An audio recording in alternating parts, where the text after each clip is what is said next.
Olá, bem-vindos a mais uma aula. Meu nome é Vitor Santos e na aula de hoje nós vamos aprender um pouquinho mais sobre a origem da pesquisa das microexpressões faciais. Quem foi que começou, afinal de contas, com essa ideia de que quando o rosto faz determinada forma, determinada contração, a gente está demonstrando, na verdade, uma emoção que foi sentida. Bom, quem começa com essa ideia de que o nosso corpo, principalmente nossas expressões faciais, conseguem transmitir emoções, é ninguém mais, ninguém menos que Charles Darwin.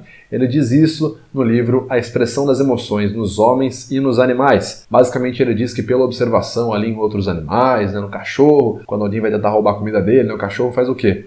Rosna, né? Então por várias observações ali, outro comportamento animal, por exemplo, os primatas, né, quando eles querem demonstrar superioridade, tendem a estufar o peito, bater no peito, né? Ou uma expressão de raiva de um primata quando está se sentindo ameaçado.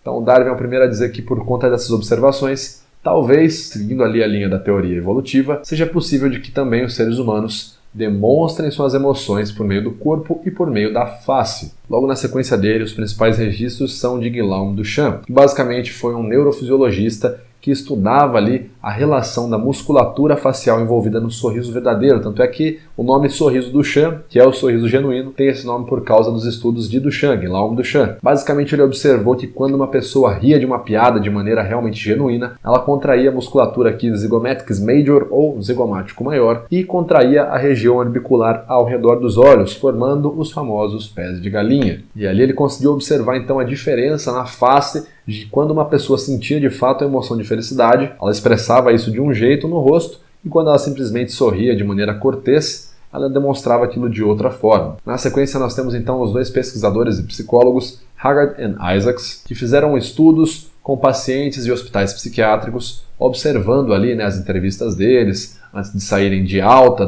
do hospital psiquiátrico, e observavam que quando eles faziam determinada afirmação, na verdade o rosto deles fazia outra forma, uma forma discordante daquilo. Então o paciente falava que estava feliz porque finalmente ia sair, mas estava expressando tristeza no rosto dele. Esse tipo de expressão ali que eles observavam, que eram repetitivas, sempre que determinados pacientes falavam mentiras, por assim dizer. O paciente dizia que estava feliz porque ia voltar para casa, aí saía e cometia suicídio. Eles observavam esse padrão no rosto e chamaram isso de expressões faciais micromomentâneas. Eles observavam então essas entrevistas, analisando frame por frame, isso em 1965, para poder entender o que de fato o rosto desses pacientes expressava quando eles falavam alguma coisa. E ali eles começavam a observar indícios de que quando os pacientes falavam determinada coisa, isso não era concordante, a expressão também não era concordante, não era uma expressão de felicidade. Se eles falavam uma coisa e depois chegavam lá e faziam outra, cometiam suicídio, a expressão também não era concordante. Eles observavam, por exemplo, tristeza quando o paciente falava que queria sair porque estava feliz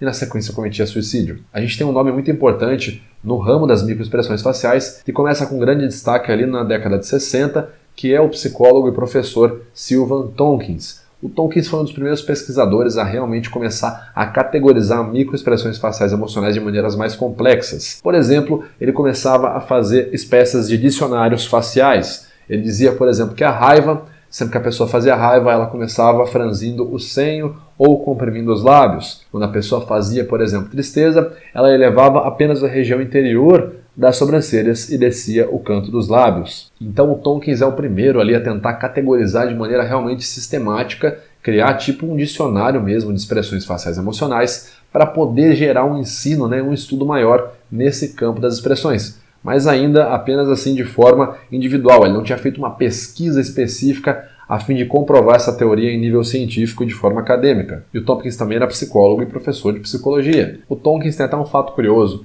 Aos finais de semana ele tinha uma espécie de bico, se se pode dizer isso. Ele ganhava dinheiro em corridas de cavalo, mas ele não corria, não. Ele trabalhava com apostas. Ele observava a linguagem corporal dos pilotos e as expressões faciais e observava qual piloto estava com expressões faciais mais confiantes, ou seja, demonstrava também menos expressões de medo e apostava naquele piloto. Como ele ganhava muitas apostas, as outras pessoas começavam a ir na aposta dele e aí sim ele ganhava mais dinheiro ainda. Então aí o Tompkins já usando as microexpressões faciais para ganhos pessoais. Em contrapartida, também ali na mesma época, ali nos anos 60, a gente tem Margaret Mead, uma das principais sociólogas e antropólogas, que naquele momento discutia que nós tínhamos apenas herança social no que diz respeito à nossa linguagem corporal. Ela dizia, por exemplo, que você não conseguiria estudar uma linguagem corporal de forma universal pelos estudos que ela mesma tinha feito com algumas tribos, com outras nações, de que variava muito, né? Em determinado local, as americanas, por exemplo, se comportavam de uma forma, as moças da África de outra forma, se comportavam mais longe ou colocavam a mão em outro lugar do corpo, e ela dizia que isso provavelmente se aplicava também à face,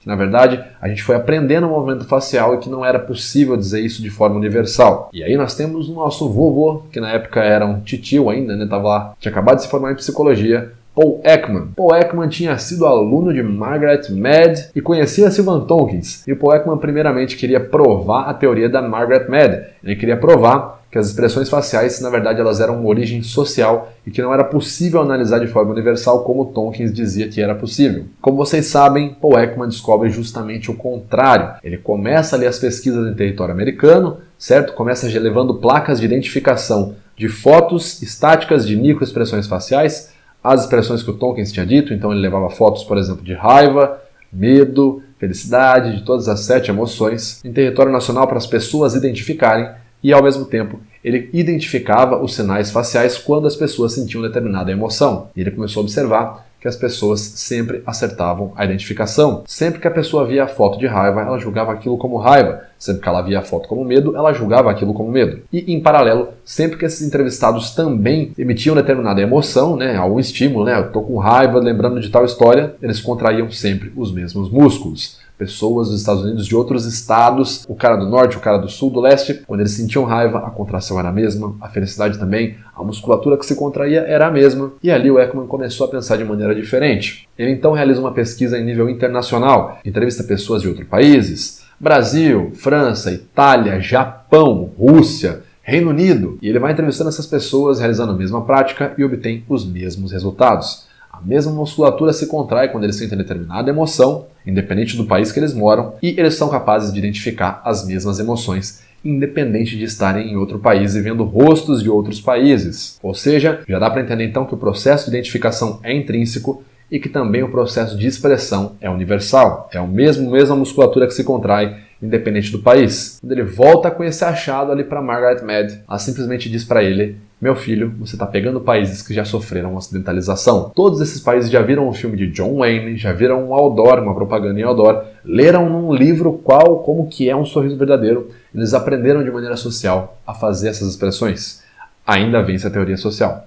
O Ekman, então, de maneira ousada, realiza um outro estudo, dessa vez com seu parceiro Wallace Friesen. E no final da década de 60, eles passam cerca de 3 anos, entre indas e voltas, a Papua Nova Guiné, estudando o pessoal da tribo dos Fore, uma tribo primitiva que nunca tinha tido contato com o homem branco. E eles começam a registrar esses momentos e fazem os mesmos testes com os pessoais da tribo, para ver se eles conseguem identificar qual emoção a pessoa está sentindo, por meio de histórias. Outro dia, um amigo meu pegou um javali, ele matou um javali e conseguiu levar um grande javali para a família dele, todos puderam comer aquele javali juntos. Dessas 3 fotos aqui, qual cara você acha que o meu amigo fez quando ele conseguiu levar o javali para a família dele? E sempre as pessoas, conseguindo entender pelo processo da história, iam na expressão certa. E além disso, registrando ali com a câmera, eles observavam que sempre que tinham processos emocionais, por exemplo, quando a tribo vencia uma guerra ou conseguia matar um javali, eles contraíam a musculatura zigomático maior e orbiculares dos olhos, o que a gente chama de felicidade. Quando morria uma criança da tribo por conta de uma doença, uma infecção, algo bem comum, a mãe da criança e outras pessoas da tribo contraíam a musculatura do depressor do canto dos lábios e a região interna do músculo frontalis, que a gente conhece como tristeza. Então, no fim da década de 70, Paul Ekman valida a teoria universal das microexpressões emocionais faciais. Ele volta então para os Estados Unidos, apresenta sua teoria num congresso de antropologia, maluco, né? Chegou lá nos caras da sociologia e disse que basicamente a descoberta dele era tudo genética, e um pesquisador especial se predispõe a fazer a mesma pesquisa para descobrir resultados diferentes. Carl Hyder. Algum tempo depois, Carl Hyder repete a mesma pesquisa de Ekman, uma outra tribo primitiva, e obtém os mesmos resultados. Carol Izard, uma outra pessoa que também era mentorada ali pelo Sylvan Tompkins, realizou em paralelo a mesma pesquisa que o Ekman e outra tribo primitiva e obteve também os mesmos resultados. David Matsumoto obteve resultados muito interessantes, como por exemplo, analisando pessoas cegas de nascença que tinham as mesmas expressões faciais que pessoas que não eram cegas, muito menos cegas de nascença. E desde a década de 60 até hoje você consegue acessar ali no banco de dados de artigos científicos do próprio Instituto Paul Ekman, uma dezena de artigos, se não me engano, são mais de 72 artigos apenas sobre o comportamento facial que mostram de maneira científica como que o nosso rosto, de fato, em alguns momentos, expressa aquilo que a gente consegue sentir em nível emocional. O Ekman, então, legaliza o sistema FACS na segunda metade da década de 70. O FACS é o Facial Action Code System, que é o único sistema de taxonomia facial, ou seja, o único sistema capaz de avaliar a face, de analisar a face e mapear de maneira científica. O FACS em si é um sistema exploratório, ou seja, para entender eventos faciais, e o que compreende a porção emocional é o MFACS, que é um catálogo específico do FACS. E então a gente consegue entender que o comportamento facial emocional ocorre, é uma realidade e ele é universal. Seja você um brasileiro, um norte-americano, um japonês ou um membro de uma tribo primitiva em Papua Nova Guiné, na Oceania. A nossa aula vai ficando por aqui. Eu espero você então na próxima. Valeu!